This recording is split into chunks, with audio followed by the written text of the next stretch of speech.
again, a very warm welcome to all of you to our session. And let's begin with the invocation.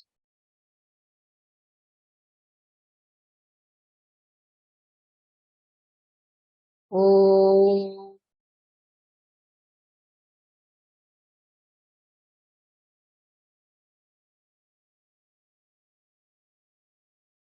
Om Sahana Bhavatu Sahanau Bhunaktu Sah Vidyam Karavavahai Tejasvi Bhavadhitamastu Bhavitvishavahai Om Shanti Shanti Shanti Shri Gurubhyo Namaha Hari Om.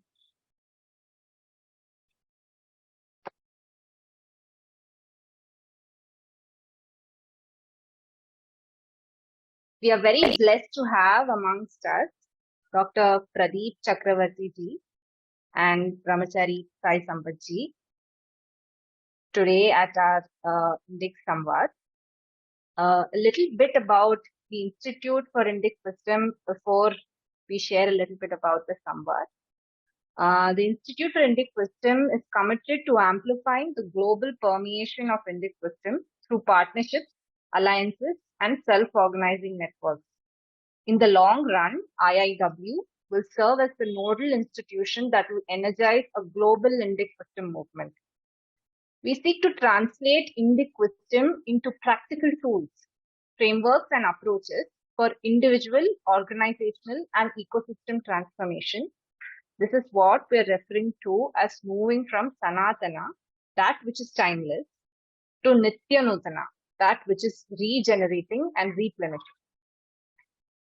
So towards this end, IIW undertakes mining and deep study of Indic Shastras, and it contemporizes this wisdom and contextualizes them to serve current time problems, right? So IIW specifically focuses on three areas: applied Indic psychology, applied Indic leadership, and applied Indic organizational design. So in our Indic Samvad series, it's an endeavor to discuss, deliberate, and dialogue intelligent ways of doing justice. How do we contemporize and how do we contextualize? And so we invite renowned speakers across the world who not just share their approaches, but also lay important considerations and impediments that we may come across in this journey. I would also like to introduce all our guests to our renowned speaker, Dr. Pradeep Chakravarti ji. Pradeep ji is a graduate from the London School of Economics and JNU. He's an award-winning student and has more than 2 decades of experience, especially in learning and development. His mission is to help people understand the present and future behavior by understanding the past. His life has been immersed in the history and heritage of Tamil Nadu. His deep love and knowledge for politics, economics, art, architecture, food, music, and literature of Tamil Nadu has helped Pradeep ji offer a holistic perspective of the state in simple and interesting terms to anyone who shares his passion for Tamil Nadu. Added to Pradeep ji's corporate experience in TVS, Cognizant, Infosys, and McKinsey, his exceptional educational background, that is from LSE, JNU, and KFI, one gets a rare and insightful perspective into the life and times of Tamil Nadu, her history, and her culture. He is passionate about the Pandya kingdom and is working on a PhD on their administration. He has recently opened Anantya in the village, which is a heritage hotel deep within their kingdom, close to one of India's oldest inhabited villages. He is also the author of a renowned book, which is called The Leadership Shastra, and he will be speaking a lot about it in our session today. And on that note, I will hand it over to Sai ji, who's the co-founder at Institute of Indic Wisdom. Over to you, sir.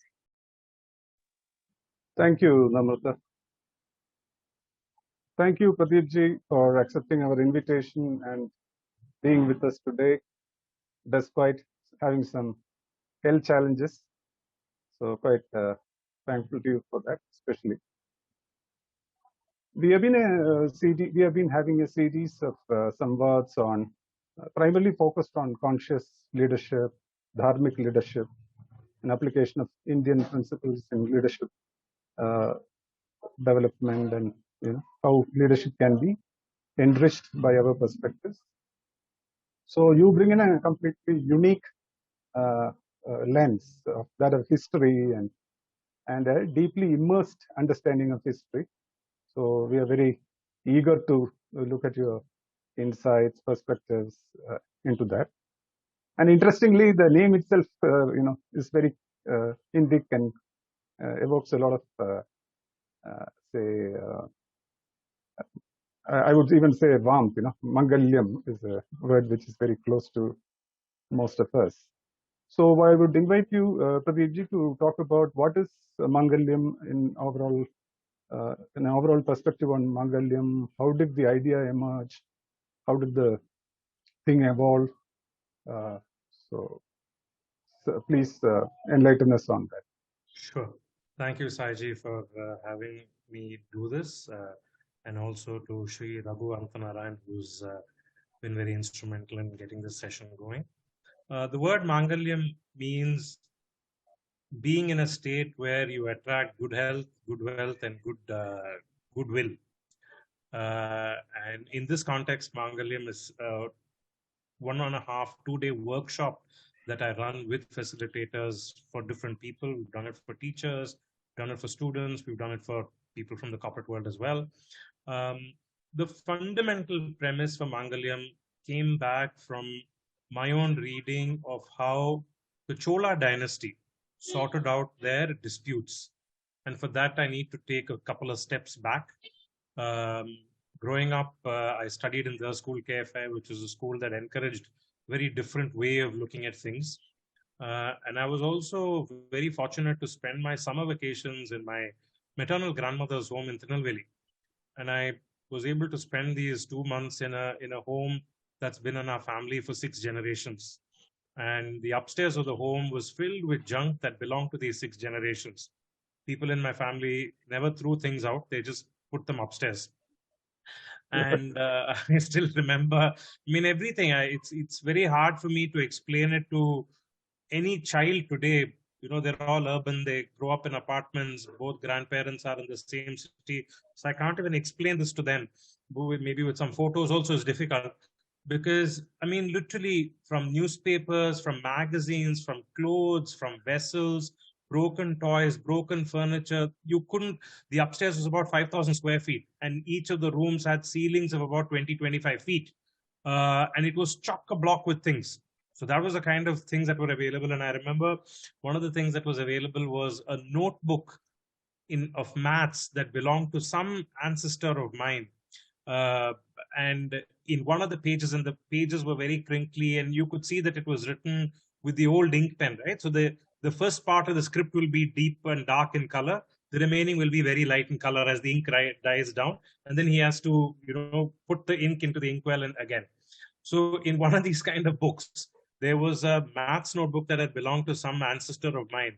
And it said somewhere in the middle, I hate maths. And that was underlined 5 times over. And I very vividly remember that moment, because here this was written by a child who was so dissimilar to me in terms of the time that he lived in, the paper that he used, the maths that he was studying. I didn't even understand that 6th form, 4th form, although I didn't even understand what that meant in terms of my educational background. But the sentiment was very similar. So suddenly I saw history need not just be a mindless jumble of dates of who killed whom, which is what our history unfortunately is in classrooms. Is very, very irrelevant for most of us. But if it's about the human needs of people, it can be very relevant to our lives, because fundamentally human nature does not change. And this was kind of logged into the back of my mind. And in Tirunelveli, there wasn't much that I could do. Remember, this was in the 80s, so no TVs available even. My grandparents would send me off on these temple visits. I'll go to these massive temples, 5, 6, 10-acre temples where nobody will be there but me and the priest and maybe a few scorpions and snakes and goats and whatever. And it was a very different experience that stayed on to me. So much later, then I forgot about all that. I went to JNU and then I went to London, started working out. But at one point in time, I visited Thirumayam. And Thirumayam is a small town between Madurai and Pudukkottai. And something about the place really drew my attention and my inner soul, as it were. And I wanted to read more about it. Somebody suggested the archaeological survey in Chennai, the state archaeological survey, which is just behind the museum. And I went there and they said, yeah, Thirumayam is very famous. Didn't you see the inscriptions? I said, what are the inscriptions? What does that mean? She said, didn't you see writing on the wall? I said, no, well, I mean, we, as human beings, we never see the writing on the wall. And then she gave me this fat book, and in it were translations or in English of all the inscriptions of the temples of that district. And this has been commissioned by the Pudukkottai Rajas in the 19th century. In Thirumayam was an inscription where in the 13th century, there were two subsects who were so bitterly fighting with each other. I mean, there was blood spilt on the streets, temples were being broken down. The local king, the Pandya king, couldn't sort it out. He had a Hoysala military leader come and sort it out. And what the military leader did was he partitioned the town. He built a wall between the Shiva and the Vishnu temple. If you were from one area, belonged to the other god, you moved and your land moved as well. It was a very, very complex partition deed that was executed. And I said, hey, I mean, this is what happened in Pakistan. This is what happened in Berlin. This is what happened in Vietnam. And if you look at that place today, the wall is not there. Those people aren't there. The temples have nobody going there most of the time. So I said, we still fight about these sort of things. And I wrote an article about this. It got published in the Hindu, which for any Chennai person is like, winning the Booker Prize or something. So I started writing more like that. And I think what I learned was from reading more and more temple inscriptions. I found out that temples can be compared very easily and logically to organizations. Temples also have a top line. Temples also have a bottom line. They also have employees. They even have product launches, which is your festivals, where so many people have to get together and get that deity out at the appointed time. So there's a lot of similarity in the way the temple runs as an institution. The other thing that I noticed is in those many, many lines of inscription, almost 80-90% of them were about disputes being resolved. And we fought about the same things. We fought about water, we fought about land, we fought about criminal cases, pretty much the same thing that we fight about today. And in all of these inscriptions, you could only see what the final judgment was, because that's what will be carved on the temple wall. And as I saw more and more of these judgments, some kind of a pattern tended to evolve. And that pattern is really the key on what Mangalyam is based on. Wow, wonderful. And how, as you say, history is cyclical. I will not say it repeats, but at least there is a cyclical character to that, whereby patterns of behavior, patterns of social interactions, come back time and again. So very interesting. And your perspective that, of course, temple was the heart of everything, including wealth management, dispute resolution, and artistic expression, and whatnot. Wow, what an inspiration to have a model where you can blend in your modern managerial management and business, say education and exposure. I think very interesting. Your life seems to have taken you. And can we look at then from your perspective of having worked in multiple corporations, and how does this whole Mangalyam concept, which has got assimilated over a period of time based on your understanding of history and the nuances of history at an individual, common man level, we can say that. It's not only talking about the kings and the kingdoms and the princes and all that. So can you shed some light on how Mangalyam, say, similar or not so similar about management science models and other things which we use in modern times. Sure. So when we talk about Mangalyam and contrast it or compare it to Western management science, and I'm using those words very carefully because in the West also thoughts have evolved over a period of time, the different ways to look at things. Fundamentally, all of us as human beings are obsessed about performance. In fact, even before we are born, we're already checking on the baby's performance. First trimester, second trimester, is it going by plan? So we're already thinking about performance. Yeah. So when we think about performance, performance is usually a combination of getting the job done, the task, and the relationships or the people who get the job done. So these are really the two combinations. The traditional Western management science approach is you fix the task, relationships can take care of themselves. The traditional Indic approach is you fix the relationships, the tasks will take care of themselves. And I think it goes back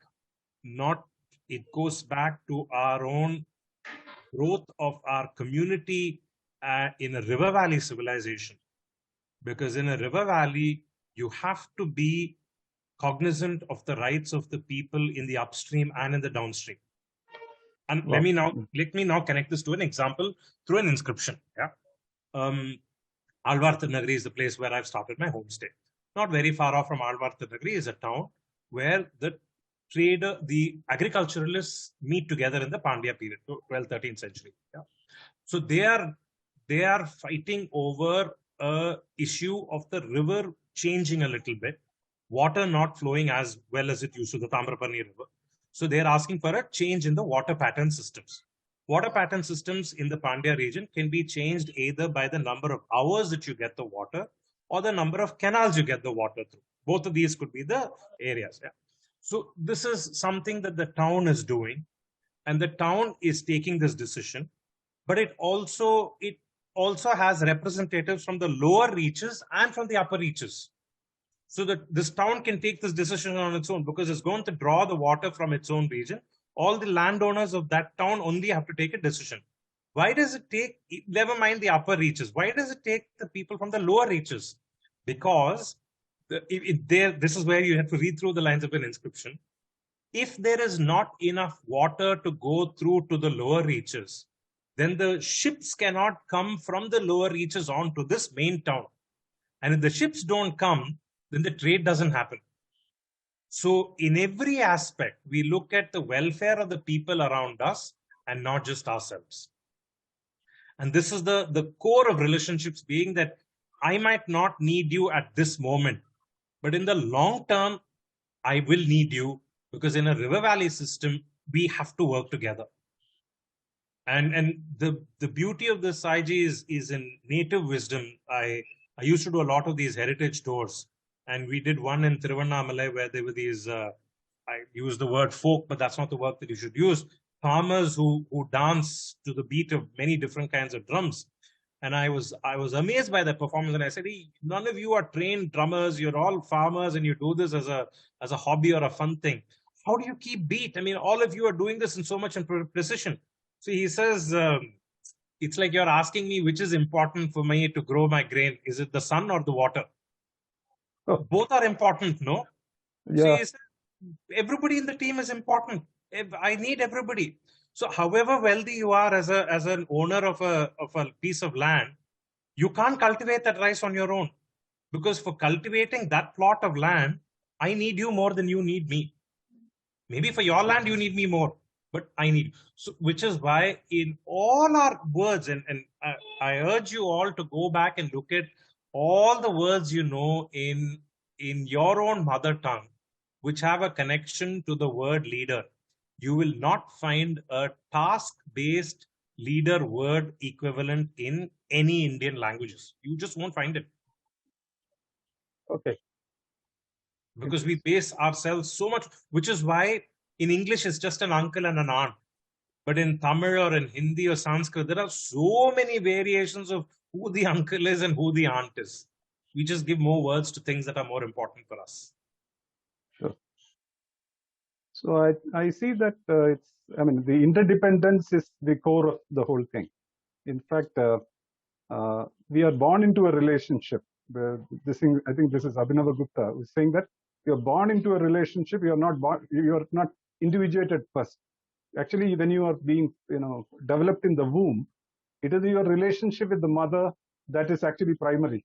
And your individuation, during birth, after birth, actually comes later. But there also, it is again interdependence and relationships. I think it's a very, very indic and it's a very natural perspective to hold.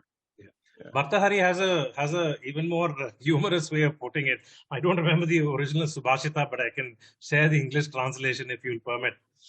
He says, Shiva was the Adi Yogi. He never wanted to get married. I mean, the man wanted to live in the cremation ground and meditate in peace.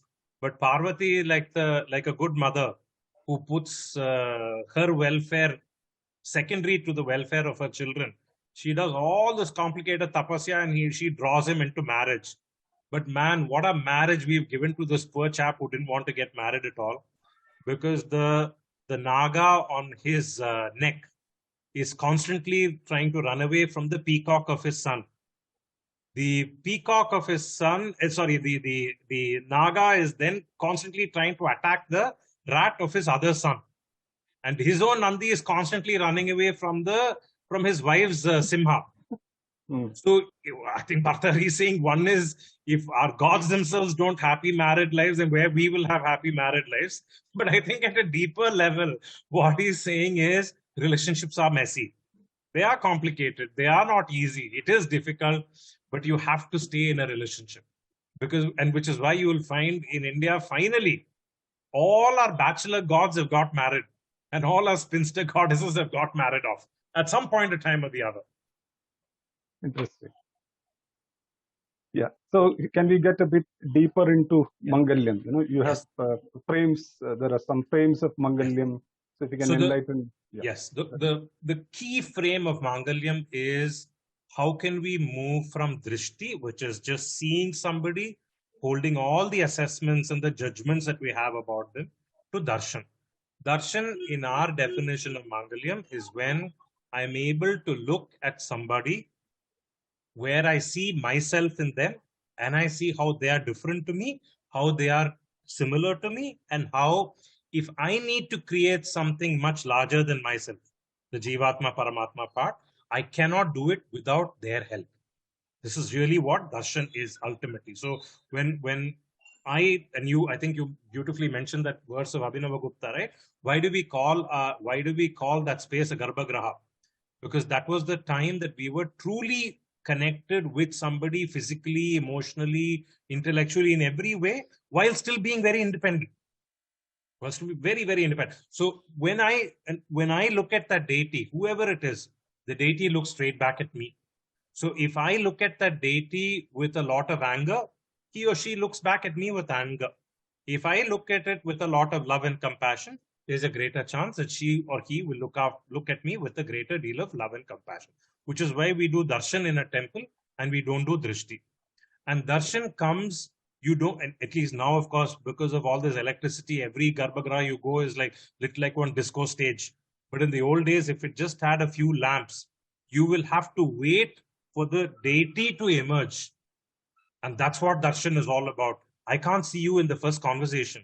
I need to have multiple conversations with you, listen to you, hear you out. So parts of you will slowly emerge when you are comfortable with sharing that. And that will happen only if you are also able to see that sense of camaraderie, that sense of compassion, that sense of safety and trust from me, which is really what darshan is all about. So to move from drishti to darshan, there are essentially fundamentally 3 frames. 2 frames in the mind and 1 frame in the body. The 2 frames in the mind are, we move from saying that everybody is the same to saying people are different and it's okay to be different. Deha Dehi is the words that we use. Sanskrit is a difficult language. All words in Sanskrit have multiple uses and multiple synonyms. So I'm sure Sanskrit scholars might have very different ways in which they can explain. But many times in workshops, I don't use the Sanskrit words. I just use the English words if that's what the participants are comfortable with. Because that shouldn't be a barrier to learning. But the Deha Dehi principle is that people are fundamentally different. And it's okay to be different. We don't come from this one God, one philosophy, one prophet, one holy book way. There are multiple ways of looking at it. And I do this, Saiji, through a very, very simple exercise. If you look at the Aesop story fables, it's always one story, one moral. But if you look at our equivalents like the Panchatantra, it is exactly the opposite. I want to tell you a thought, therefore I am sharing the story. You can use the story and get many other ideas, but I am telling you this because this is a story. And I actually take a story from the Panchatantra, and we read the story in about 5 minutes. I mean, each of those are really tiny. And I say, now each of you tell me from this, what can you understand about the story for the team that you are working with? Everybody will come out with their list. Then I'll say, can you now, within groups, decide who is right and who is wrong? And it'll take a few minutes for people to realize that you can't say right or wrong or something like this. I mean, if you're asking how many chairs are in the room, you'll have one right answer. But when it comes to what is your learning from a story or how do you look at something, you'll never have one right answer. And then it really hits. And then, of course, we convert it into a few exercises for them to look at it through the body. Because, for example, even a simple exercise like walking with somebody, walking to their steps or breathing to their steps is very, very difficult. So just to recognize that we may both be breathing, but our breath will be very different. We may both be reading the same story, but the story, what we learn from the story will be different. It's not about right or wrong.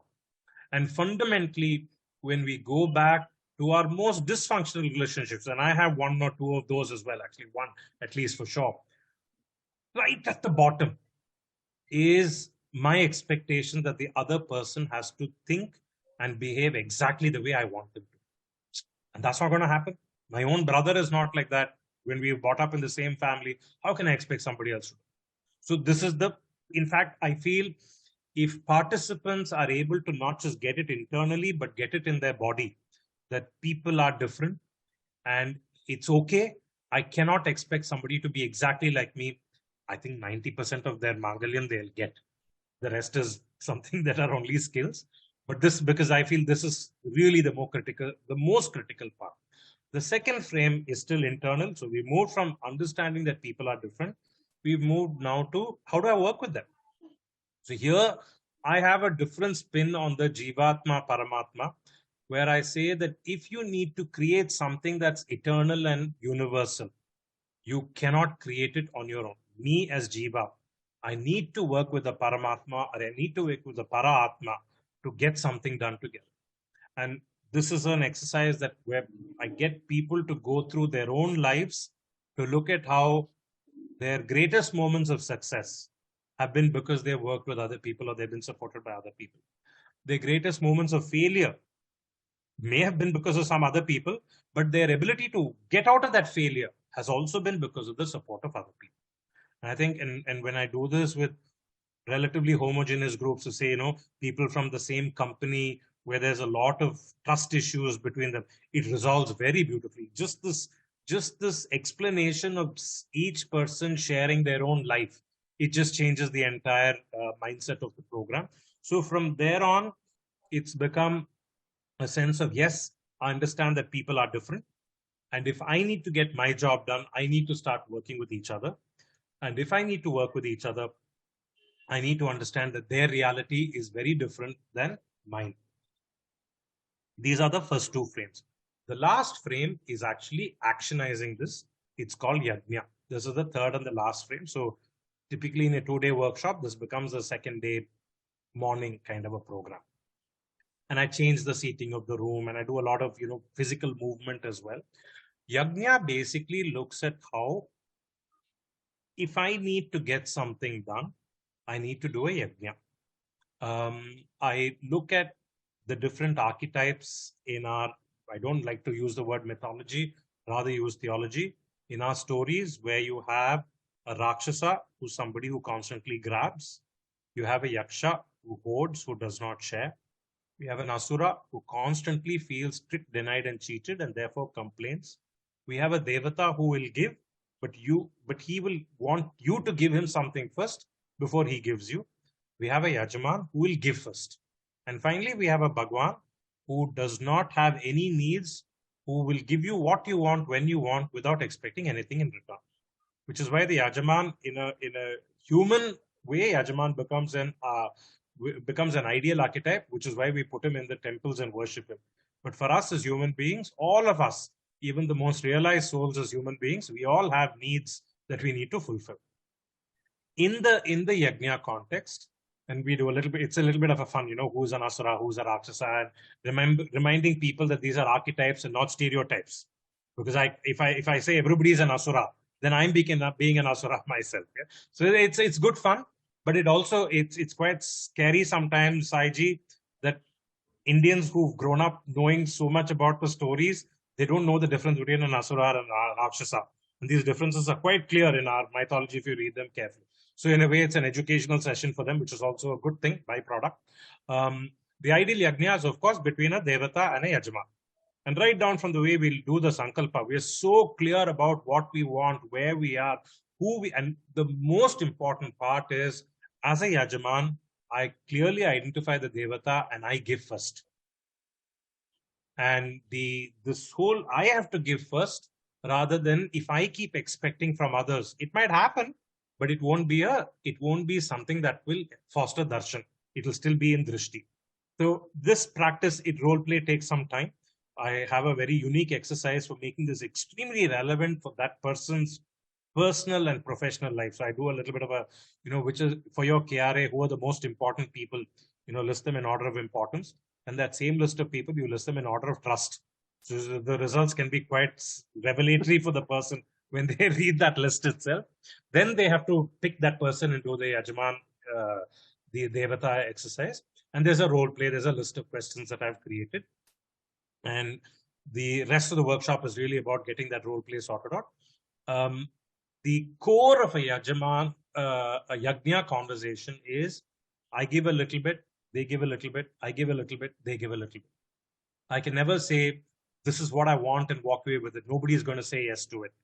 I'll have to give in a little bit, but I'll have to take from them, give back, give in, take in. So this conversation is what a Yajna conversation is. And that's typically how the workshop ends. And then, of course, one of my favorite parts of the workshop towards the end is when we all recite or hear the Aikyamākya Suktam, which is one of my favorites from the Rig Veda, right? Because it really talks about Sangachantum, Sangvadatvam, Samvyomanamsi Janatam. It's really about common in purpose, common in intellect. And in fact, I think I really love that line where he says, in a way, he says, you are the Devas because you share everything that you get equally within you. Otherwise, we wouldn't be giving to you. That line is there somewhere towards here. So I think that's a very, very meaningful. Somehow I feel, the great rishis of the Rig Veda, they would have seen there's a lot of violence in the Rig Veda as well. They've seen all that violence. They've seen the wonder of amazement of creation, Srishti, Sthiti, and Samhara and everything. And if they put this Shuktam towards the end, it must have been so pregnant with meaning. And I'd love to end on that note. And there's a lot of gratitude that builds out of that also. In fact, the other name for Aigamatya Sukta is Samvada Sukta. Is it? Yeah, it is called Samvada Sukta also. Okay. So we are having a Samvada, and in fact, we also looked at what name to give to our series, and we said we'll have an Indic Samvad series. Yeah, so it's about Samvada, it's like, I think this 6 archetypes, the archetypical way of looking at Rakshasa, Yaksha, Asura, the Devata, Yajamana and Bhagavan, I think it's a very, very, very, very deep, and I can resonate with it completely, because we also, actually do Yajna, and then, Rishi, Devata, and Chandas, and, the Mantra Drashta, and the kind of Devata it is. And it's very, very clear, if you look at it, it's all very clearly encrypted. Yes. If I can use the word. Chandas, Devata, and Rishi together encrypts that particular Devata, what it can bestow, what you can seek from it, what you need to offer it. Wonderful. If you have decoded it to actually bring it into, interpersonal or a collective task setting, whether it is team or a, department or a company itself, I think it's a wonderful way of. And we have very deep discussions over there about Ravana, for example, right? Is he a really bad man? He is not, because this whole good and evil is a very Western concept. We are more nuanced in the way we look at things, because The mistake that Ravana made was also the mistake that Sita made. She also coveted something that was not hers. And karma caught up to her as well, just as it caught up to Ravana. She also didn't listen to Lakshmana's wise words. Ravana didn't listen to Sugriva's, Vali's wise words, or he didn't listen to Vibhishna's wise words. So is Ravana a Rakshasa, or in that context is he a Rakshasa? We have a very important conversation around that. Okay, interesting. And I think this has vividly brought about how, say, interdependencies are brought about, how connections and the shades of that are brought about. If you look at it, performance-centric way of looking at a relationship vis-a-vis relationship is. And in fact, in our model, we have something called a Sakhi Bhava and a Sakshi Bhava and a Madhur Bhava. So compassion and care, the nurturing and compassion is about Madhur Bhava, having a Madhur Bhava, and care and camaraderie is about having a Sakhi Bhava. And essentially, Sakhi Bhava and Madhur Bhava brings in the level of safety and security and trust on which much of the other things can flow. So in fact, these days we talk about psychological safety and psychic safety and all that for team performance or high performing teams. So I can see a lot of, modern, say, understanding or modern ways of looking at team building and everything, and this actually weaving in beautifully. And I think what I'm able to see as a big difference today compared to, say, the Chola administration system. Today, there's a fundamental belief that resources as people are dispensable. I mean, you didn't have that in the Chola period. I'll give you one example, but there are very similar examples that I could quote elsewhere as well. There's a watchman in a village. This is actually a part of Chennai now. It's an area called Kolathur, and there was a separate village in those days. The watchman in Kolathur village is very unhappy with his pay, so he ups it and leaves. He just quits. This is somewhere in the 11th, 12th century. So what would you think? I mean, it's a small village administration. It's just a watchman. I'm sure they'll be able to find somebody, but that's not what they do. So the inscription is in Thiruvottur. So a bunch of people from Kolathur, they go, they track him down, bring him back, negotiate new terms, and get him reinstalled. And this inscription is in the Thiruvottur temple. So and the watchman would very likely, well, certainly not of the top three upper castes, very likely the fourth caste, or even beyond the caste pale, very likely as a watchman. Yeah? But the fundamental premise was a community or a village needs all its people. It's not about one more important than the other. All of them are equally important, because if we start prioritizing within that, then the whole family will break. Then the village will fall into pieces. And that's how we kept our communities intact. And again, there's a big falsehood going that, Brahmins were the priestly class. It was very untrue. If you look at land grants in both the Pandya period and the Chola period, Brahmins actually got very little of the land. They were much larger landholders who were the Velalas. The job of the Brahmin was to ensure that the rules of the state were followed, the Dharma Shastras. But if we gave the Brahmin a lot of land, then it will be power and wealth together, which will disrupt the village. So the Brahmins were deliberately made poor. They were given the wisdom. They had to manage the rule of the land, but the land power with somebody else. So there was a lot of checks and balances. Of course, when there were bad kings, then none of this worked. Okay? When the good kings were good, things worked. That's all. But what I'm trying to say is we thought through these kind of things in the past. Yeah, sure. What is coming to, I think my connection with this goes back to 1995, 96, when I moved from corporate life into working with, community of craftsmen. And then one was getting in touch with Dharampalji and his works and his own rediscovery, or his own, bringing out what were the salient ways in which we manage our education and our various systems. So one is from your description, what is coming through is we had fairly circular, horizontal kind of ways of managing things. So, horizontal means there are differences. But if you tilt it and make it vertical, then it becomes inequality. What is superior, what is inferior, what is top, what is bottom. But if you can keep it horizontal, then like what you say, who is say a Kshatriya is different from a Brahmana and a Vaishya is different from a Shudra. So it's a question of recognizing and say and taking care of the say the differences for it is. Yeah, and I think we focused more on equity than equality, if I had to, That's, use English words. yeah, correct. In fact, my Guruji used to say, if you look at jati and other things, so I come from Kerala, so he says jati is not the problem, jati vidvesha, or the animosity that has been associated with jati is the issue. So what he was saying is jati is like a different vitamins in your body. You cannot say vitamin A is more important or B is more important. You need all of them, and they do different things. Or it's like different organs also.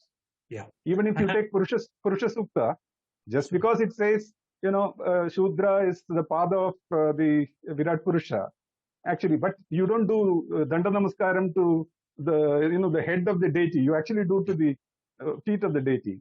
Yeah. So I think the difference is difference is taken care and it is cared for. And you said it is equitably treated. There is no equalizing, and this idealistic equalizing was not the. And I mean, we've been fighting about these things forever and ever. It's not that Chola period was any better or Pandya period was any better in the past. But I think they had that knack of saying, yes, socially, you are important to us. Let's find a way to bring something about you into the temple. So you'll find in some of the Vaishnava temples, some of the Shaiva temples as well, you will find that on one day, the main deity or one of the important deities, they will have some connection with a tribal community. You have this in Nammarwar's temple in Alvar Nagari. One day he wears the dress of a Vedan. Because there's some story that, at one point in time, Nammarwar's, the deity was almost lost, and then the tribals helped them. And as a gratitude that day, that tribal family gets some kind of a special treatment, or the deity himself is dressed like a tribal. So you'll find these kind of little remnants somewhere, but like I said, it's some really enlightened kings thought of bringing people together and making this happen. Then of course other things happen and these fall away, and it's important for us to keep bringing them back, like what we're all, I guess, doing in a way today, that we've forgotten many of these things and we're trying to bring them back in new forms. Sure. See, other thing where I can see a connection, because I'm also checking for question and answers so far. At least I have not seen anything being recorded. So I think let's keep the conversation, this dialogue going. See, in our Indic wisdom, Institute of Indic Wisdom thing, we talk about 4 fields, 4 human fields.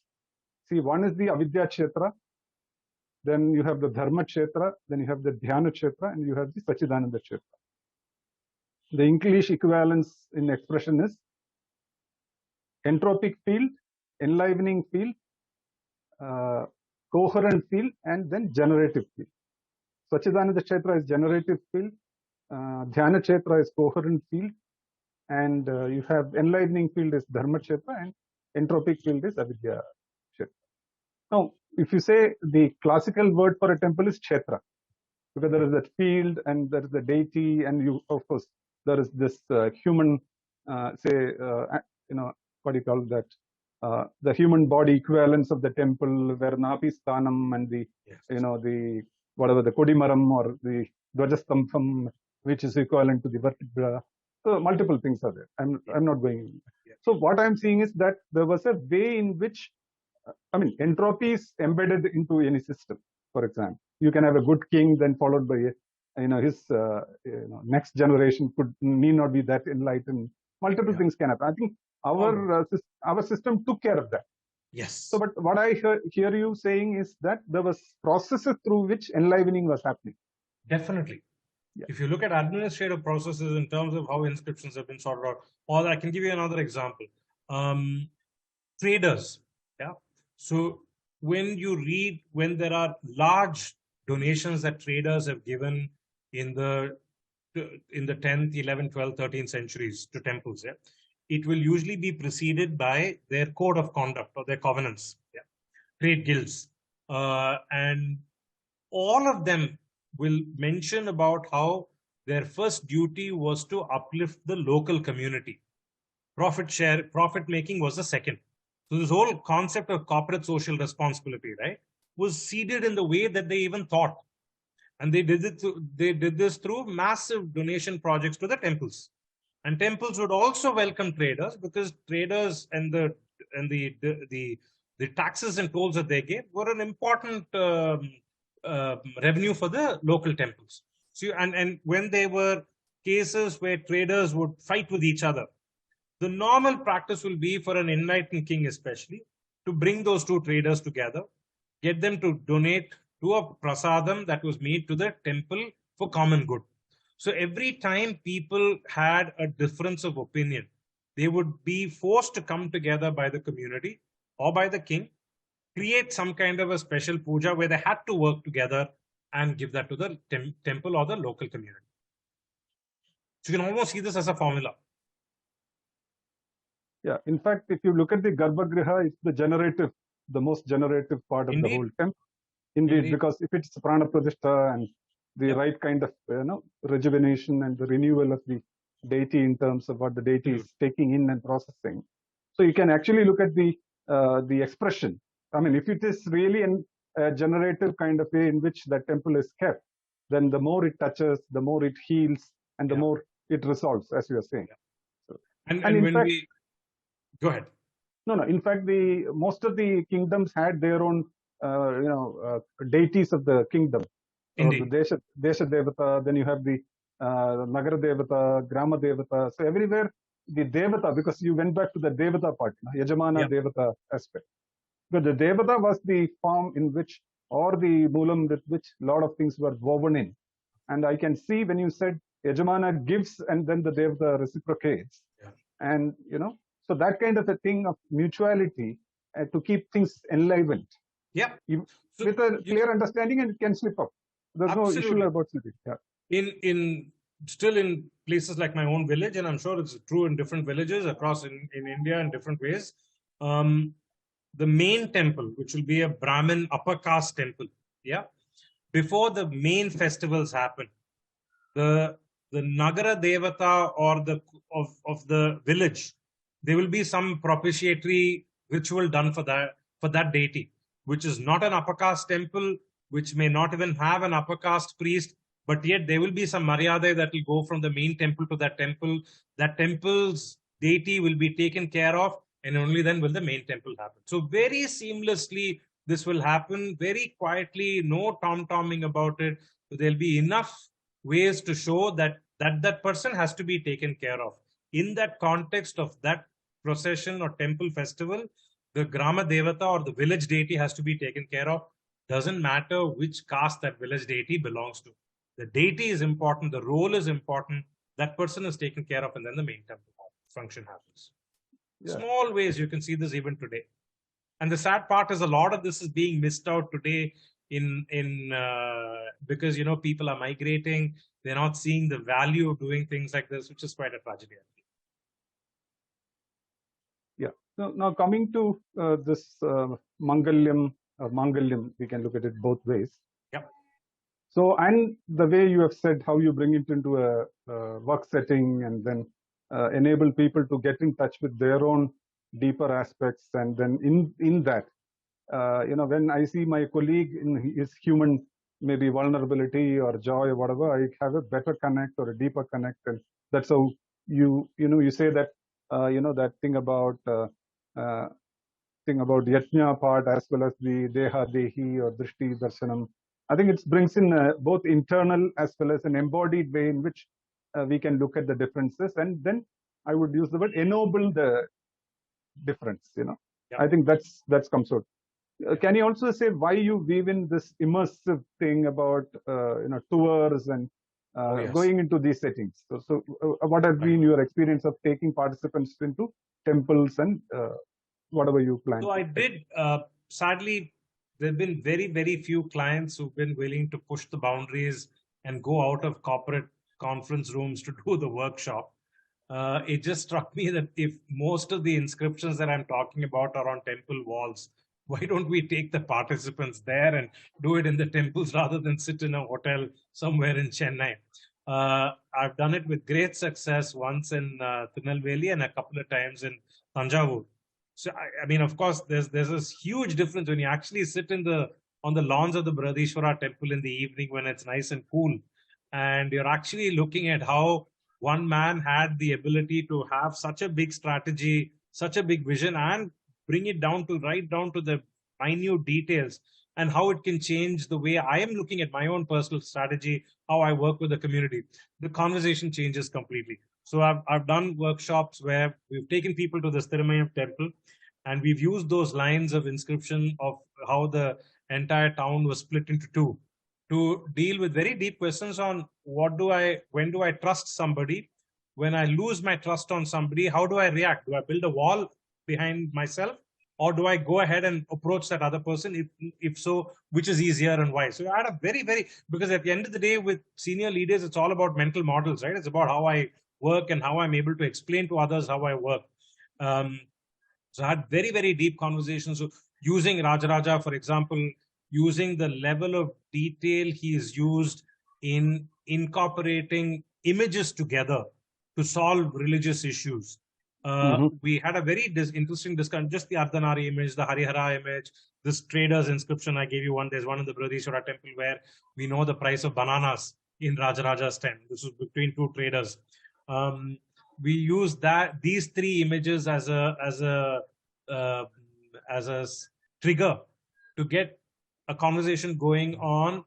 Who are people in my team that I have a dysfunctional relationship with? What similarities in them can I weave together and find a way to have a transactional relationship with them, even if I don't have a deeper relationship with them? And it really works when you see those images, when you hear the story over there, you're sitting in that space. And I think however beautifully constructed and well maintained a conference hall or a hotel is in any part of India, doesn't come close to in terms of atmosphere to our temples here. All of them 2,000, 2,500 years old. You can really feel that sense of how many festivals have happened, how many disputes have happened. They've been resolved, and yet things go. Just the whole Shrishti Sthiti Samhara, no? You can actually see that nothing there is permanent. Everything is Maya. Everything is constantly changing. So very powerful. Temples become a very powerful way to do the workshop. It can be done in different temples, but yeah, you need somebody with a little bit of vision to be able to spend that time. Of course, you need the AC and you need a comfortable hotel. All that stuff is there. Some of the discussion will happen in the temple premises itself. Some of it will happen in the AC room in the hotel. Do a little bit of both. I could see a completely different, different Pradeep ji when when you are talking about taking, because you came alive to a different level. Yeah, in fact, it was a fantastic session to do it in those spaces. Actually, it makes a huge difference. I mean, Udumiyamalai, Thirumayam, Tanjavur Periya Kovil, Brahmadesam in Tirunelveli, some of my favorite spots for these kind of workshops. There is a huge difference. And in around 800, 900 years of whatever that they wanted to express to those, whatever the inscriptions speaks to you directly, Totally. Though you may know the language, you may not know the script of those days. Yes. But if you can I think it will definitely have an immersive kind of an effect. Definitely. Just sitting there and doing a body scan meditation for 10 minutes is a very different experience. Yeah. I mean, those mandapas, they have their energy. Can't discount that. Yeah, Pradeep ji, I wouldn't, because given your health condition, I don't want to stretch this thing. So we are, I think, very, very rich. Now, if you can just look at how do we, I mean, almost everything has been covered in terms of. So. And so I think about Enlive, I mean, I was just trying to resonate with our own modeling and how we are looking at. It's not our modeling, we are articulating a model and this thing which has been always there. So I think if you were to look at say synthesizing and this thing. So in terms of conscious leadership, dharmic leadership, can you share some perspective in terms of see how do you? I mean, we already discussed it, but I want to have your perspective on how do we look at it. Number one, things are always changing all the time. and it's about building relationships. If you need to look at relationships, they're going to be messy, they're going to be difficult, um, because you can't expect people to be exactly like you. It will be difficult. Values are what will bind us together. And if I need to work with people, I need to know how to give and take and do it the Yajna way. I need to be very clear about my Sankalpa also, about what I want and who I want it from and what I can give. And it's over a period of time. And I think it's all about constantly recreating, reevaluating. Shrishti Sthiti Samara. I mean, all the time, it's about changing all the time. This is what I would like to say. And anyway, I think my email ID is floating around all over the place. So if people have other questions that have not occurred to them now, always free to get an email. Very, very enlightening, very endearing kind of endearing Thank you. conversation also. I think my wish for you to recover quick enough. And It's almost okay and- now. Not yeah. just another 3 days of being a little careful. yeah, sure. Yeah. Namrata, would you like to add anything? If you have anything to. No, we just have actually Rajan Gupta ji had raised his hand sometime during the session. I'm not sure if he has a question even now or if it's gotten solved. If the question has not been raised, so I think because we said we'll close by 8 because of the help. Yeah, sure. Okay. So thank you once. You're on mute, Saiful. Yes, sure.